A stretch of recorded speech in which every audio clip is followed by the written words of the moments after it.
Всегда, знаешь, вот хочется покачать пресс, а в итоге качаешь сериалы, укладываешься на диване и пошло-поехало. Искривление позвоночника, причем оно может быть незаметно. Ой, ты молодец, ты худеешь. Там. Я хочу накачать ягодичные мышцы и похудеть в районе живота. Высокоинтенсивный интервальный тренинг. Его даже дома тоже можно проводить. До параллели бедра с полом. Я поломаюсь! О, Стас, еще чуть вниз. Все, можешь начинать.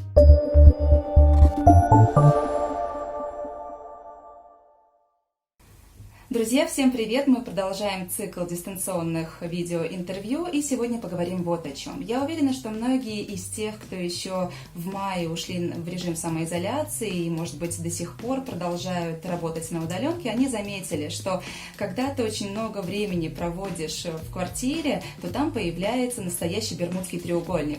Телевизор, диван, ну и, естественно, холодильник. И вот в этом треугольнике теряется огромное количество времени, зато появляется огромное количество лишних килограммов, и от них как-то хочется избавиться. Сейчас посещать фитнес-клубы или какие-то спортивные комплексы некоторые до сих пор побаиваются, у некоторых просто финансовое положение не позволяет этого делать. Что же тогда делать? Естественно, заниматься дома. Как это правильно делать, нам сегодня расскажет наша гостья. Это Юлия Жукова, это сертифицированный фитнес-тренер спортивного комплекса X-Fit. Юль, привет! Привет, всем привет! Юля является специалистом по программам корректировки, точнее, коррекции фигуры и избавления от лишнего веса. А еще Юля совсем недавно второй раз стала мамой. Юль, поздравляем тебя с этим. Спасибо.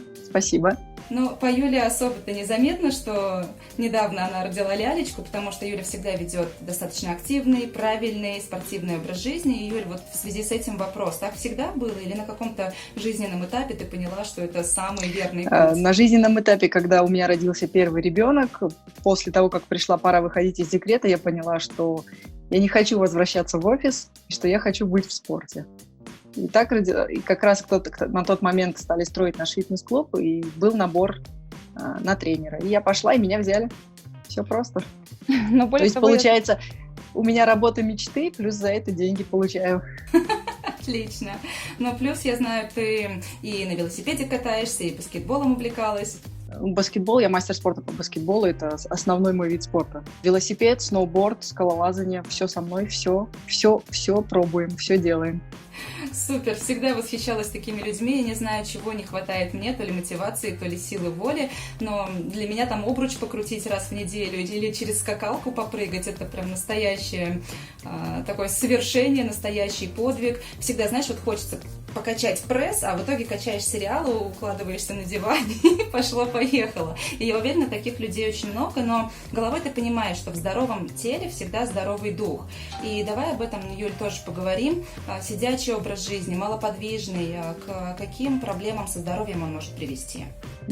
Избыточный вес, искривление позвоночника, причем оно может быть незаметным. Например, вы сидите за столом вроде ровно, но если монитор боком, и вы все время чуть-чуть боком поворачиваете корпус, то со временем этот поворот, он у вас войдет в привычку, и вы будете жить этим поворотом. Это, казалось бы, маленькая незаметная деталь, но она имеет значение. Также проблемы с коленями, следовательно. Основная функция человека – дышать и ходить, правильно? Вот. И когда мы сидим в офисе, мы, во-первых, дышим неправильно и ходим, естественно, редко. И из-за этого все вот это вот накапливается. То есть элементарно не выполнение нужного количества шагов за день, оно влияет на полностью функциональную работу организма. Вот просто взяла сейчас и меня описала. И со спиной проблемы, и с коленями тоже. Давайте, чтобы таких проблем и болячек не было, поговорим о том, как же можно заниматься дома. Юль, вот такая ситуация, да, не можем мы временно или постоянно посещать фитнес-центр. С чего начать, если мы хотим заниматься фитнесом дома? Что приобрести в первую очередь? Для начала нужна удобная одежда и кроссовки, потому что заниматься босиком или в тапочках даже дома не рекомендую, потому что это чревато травмами. Можно подвернуть голеностоп, можно уронить себе на ногу гантель или бутылку с водой, которую мы будем использовать вместо гантели. Вот. А одежда, она просто позволяет телу дышать. То есть, что когда потеешь в процессе тренировки, пот выходит через одежду. И если одежда будет неподходящей, ты просто будешь мокрой и можешь заболеть. А что значит неподходящий? Ну, то есть не синтетическая, синтетика выводит влагу, а обычная, допустим, футболка хлопковая, да, это хорошо, это приятно телу, но она для спорта не совсем подходит. Сейчас современные технологии позволяют разработать отличную спортивную одежду, и почему бы этим не пользоваться? А что касается обуви, кроссовки должны быть какими-то специальными, спортивными, дорогущими? Нет, не обязательно дорогие, просто обычные качественные кроссовки, да, в меру мягкие, с гибкой гнущейся подошвой, просто чтобы защитить стопы. Инвентарь какой-то необходимо покупать или можно обойтись без него? Можно обойтись собственным весом, в крайнем случае, как вариант, использовать бутылки с водой, пластиковые бутылки с водой.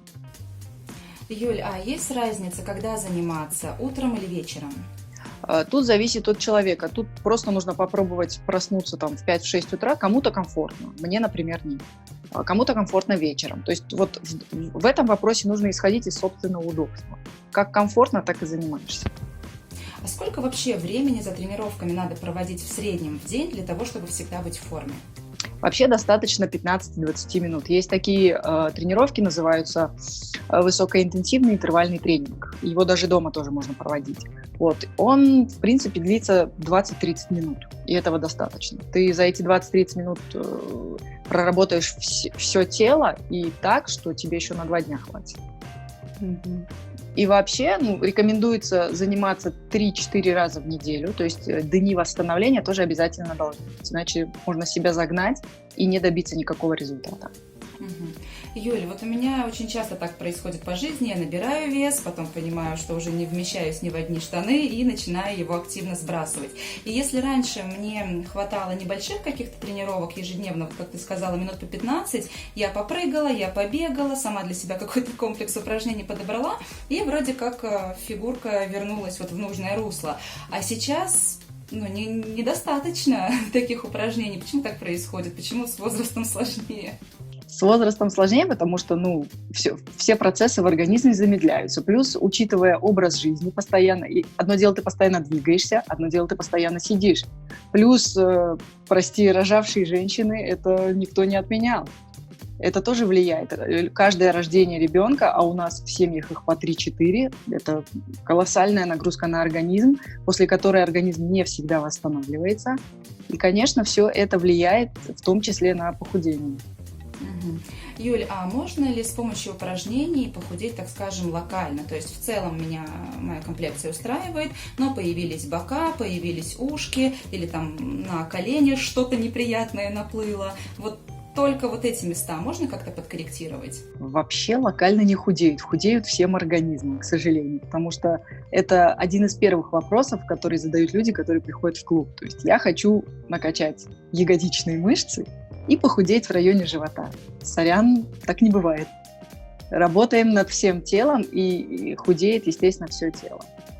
Живот он подтягивается в процессе тренировки, в процессе выполнения упражнений. Вот, он подтягивается, да, но локально это больше зависит, живот вообще зависит от питания. Вообще 80% успеха в похудении – это питание.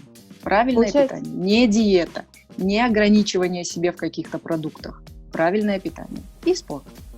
Получается, если мы будем интенсивно заниматься, следить за фигурой в этом плане, но есть все на свете, то, в принципе, никакого эффекта и не будет. Нет, почему? Важно знать, сколько калорий ты тратишь, сколько ты потребляешь, как бухгалтерский баланс. Приход, уход. Вот. Если потребляешь больше, чем тратишь, то ты поправляешься. Если ты тратишь больше, чем потребляешь, то ты худеешь. В интернете полно схем, полно приложений, которые помогают считать калории. То есть все, что ты кушаешь, ты записываешь в телефон и сверяешься, съел ты свою норму за день или не съел. Можно ли там еще печеньку утащить или нельзя. Тут вопрос мотивации. Насколько ты мотивирован, чтобы похудеть? Насколько ты хочешь влезть в те самые джинсы или в то самое платье? Или насколько ты хочешь нравиться кому-то, условно говоря. А вот по опыту тех людей, Юль, которые к тебе приходят, обычно мотивацией для человека что является? Когда его хвалят за его достижения или наоборот, когда говорят, ты как-то очень уж располнел, пора тебе приводить себя в форму, или может быть какие-то другие нюансы есть? А вот тут каждому свой подход. Кому-то да, ой, ты молодец, ты худеешь, там, молодец, продолжай. Кому-то волшебный пинок, что, блин, как ты себя запустил, ну, стыдно смотреть. Тут от психологии человека зависит. Это в голове. Мотивация это в голове. И задача найти ее именно ту самую. Когда человек приходит и говорит, что я хочу похудеть, первый вопрос, а зачем? А вот, Юль, когда говорят «я хочу похудеть», в основном люди имеют в виду именно вес, вот они встают на весы, и им не нравится то число, которое там отображено, или люди говорят именно о сантиметрах, в талии, в бедрах? Вот да, вес может и не измениться. Допустим, вот пришел ко мне человек, мы начали с ним тренировочный процесс, прошел месяц, вес не поменялся, но человек подтянулся визуально, и человек сам понимает, что он подтянулся, он там влез в вещи, которые он носил там 2-3 года назад, то есть 2-3 размера мы скинули. Но вес может стоять, потому что мышцы, они весят больше, чем жир. Жир объем килограмм, вот примерно столько выглядит, а мышцы объем килограмм вот с ладошку. То есть мышцы, они тяжелее, поэтому вес может не измениться, изменятся объемы, и у человека чаще всего через месяц занятий появляется легкость, он уже сам понимает, что легче жить, ходить-то легче, двигаться легче, и все делать легче. Это только через месяц, а поначалу-то все болит. Да, ну это имеет место быть, конечно, мышцы, когда ты долго не тренируешься, естественно, мышцы перестают получать нужную нагрузку, и когда они ее в конце концов получают, то они, конечно, начинают реагировать на это. Им не нравится. Они начинают болеть. И очень многие, прости, перебью, не выдерживают. Вот, то есть люди неделю ходят, потом, ой, болит, все, бросают. Этого делать нельзя. Тут нужно чуть снизить нагрузку, перетерпеть, дать мышцам привыкнуть и продолжать. Вот ты сейчас сказала о болевых ощущениях, и я слышала разные точки зрения по этому поводу. Кто-то говорит, если ты испытываешь какую-то боль во время упражнения, значит, надо снижать нагрузку. Кто-то говорит, нет, наоборот, значит, все мышцы работают, продолжай в том же духе. Ну, опять же, вот есть стереотип, да, что должно болеть. И люди приходят в зал, и когда они не получают эту боль, они, что-то тренер меня не догрузил, что-то я где-то, фигня какая-то. Боль рознь, скажем так. То есть если естественная боль после тренировки небольшая, это нормально. А если там у тебя отваливается спина, то, наверное, что-то делаешь не так, что-то идет не так. То есть нужно понимать, где какая боль, ее различать. Что тоже не всегда получается у человека самого, который не знает, как должно быть. Это я все к тому, что тренировки дома, они, да, хорошо, но желательно консультироваться с тренером, который поставит технику и поможет не травмировать себя в домашних условиях. Вот хорошо, что ты сейчас об этом сказала. Ты, в принципе, до этого говорила про всевозможные приложения, программы, которые помогут нам рассчитать количество калорий тех же самых. И есть огромное количество приложений, с помощью которых мы можем заниматься. Это может быть какая-то компьютерная графика, это могут быть реальные люди, которые показывают мастер-классы, и мы повторяем. Если я скачала себе уйму приложений, которые, как мне показалось, являются классными, и начинаю просто повторять за тем, что делают они, это возымеет какой-то эффект или лучше такой самодеятельностью не заниматься? Качественно будет происходить работа той нужной мышцы. А то в приложении, например, женщина качает ягодичные, ты делаешь вроде бы то же самое, а у тебя качается передняя поверхность бедра. Почему? А почему так происходит? Как-то неправильно приседаю? Да. То есть это нужно смотреть и проконсультироваться, например, с тренером, с другим, с любым, который может сказать, а насколько ты правильно вообще приседаешь, насколько качественно у тебя идет работа на ту мышцу, которую ты прорабатываешь. То есть скачать приложение одно, уметь им пользоваться совершенно другое. Юль, когда мы начинаем заниматься дома, если мы изначально с тренером проконсультировались, это, конечно, классно, но не у всех, опять же, есть такая возможность. Говорят, что перед тренировкой надо обязательно проводить разминку. Так ли это на самом деле? Да, обязательно. Тело нужно разогреть, подготовить. Как вариант, ставите 2 песни свои самые любимые и танцуете. Отличная разминка. Машите руками, машите ногами. Ну и плюс в школе все делали зарядку.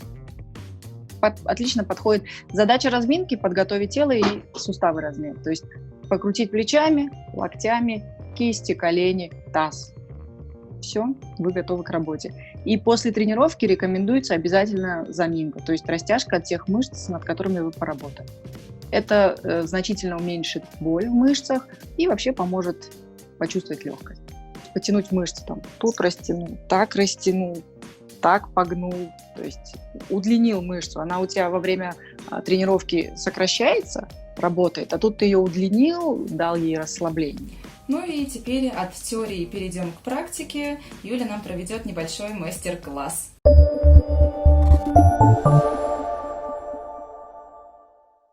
Стопы чуть шире таза, на ширине плеч можно. Вниз. Я хрущу. Колени не выходят за стопу. Садимся ниже. Ага, ниже. Так, вот так. Ниже, ниже, ниже. До параллели бедра с полом.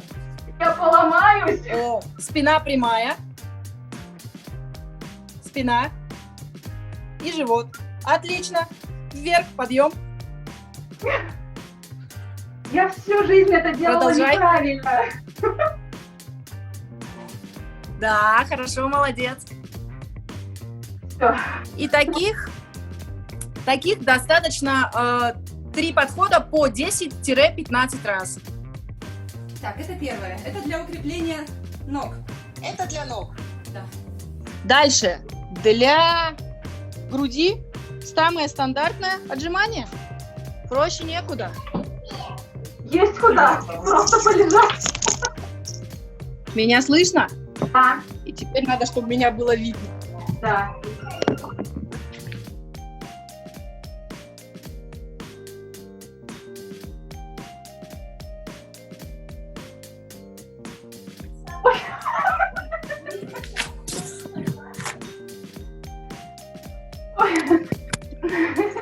В общем, исходная позиция для новичка лучше с колен. Ага. Отжимание с колен. Это проще. Задача, чтобы таз и спина и шея были в одну линию. Одна линия. Ага. Таз чуть-чуть вниз. Таз вниз. Ага. Ладони под плечи. То есть плечевой сустав и ладонь. О, отлично. Таз еще чуть вниз. Все, можешь начинать.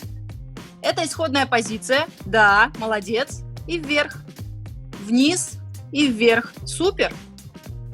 Замечательно. Ой. Да. Тоже примерно 3 по 10, 3 по 8. Так, для спины. Для спины можно использовать... Сейчас покажу такую штуку хорошую. Вот такая штука. Резиночка какая-то? Да, это резиновый амортизатор, который продается в спорттоварах. Они недорогие, но очень удобные. С ними очень хорошо тренироваться. Покажу с ним одно упражнение и без него.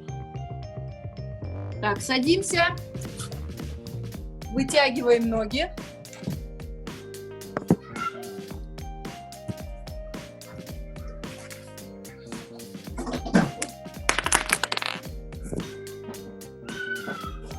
Упираем резинку. И можно одной рукой, можно двумя. Тянем, Ага. тянем.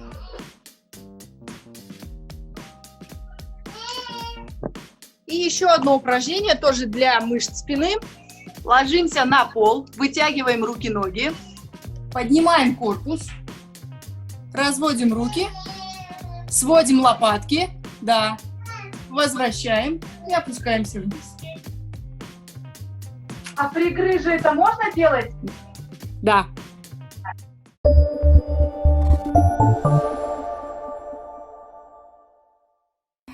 Юль, спасибо большое за то, что ответила на все вопросы и показала этот мастер-класс. Если есть какое-то пожелание нашим зрителям, слушателям, то пожалуйста. Всегда, пожалуйста, вы можете обращаться ко мне в любой момент. Желаю заниматься спортом и быть здоровыми. Отлично, друзья, правда, не забывайте о том, что физическая активность – это залог не только стройной и красивой фигуры, но и в первую очередь вашего самочувствия и иммунитета. Поэтому заботьтесь о себе, берегите себя. Ну, увидимся в следующих интервью или услышимся на волне радио Азия+.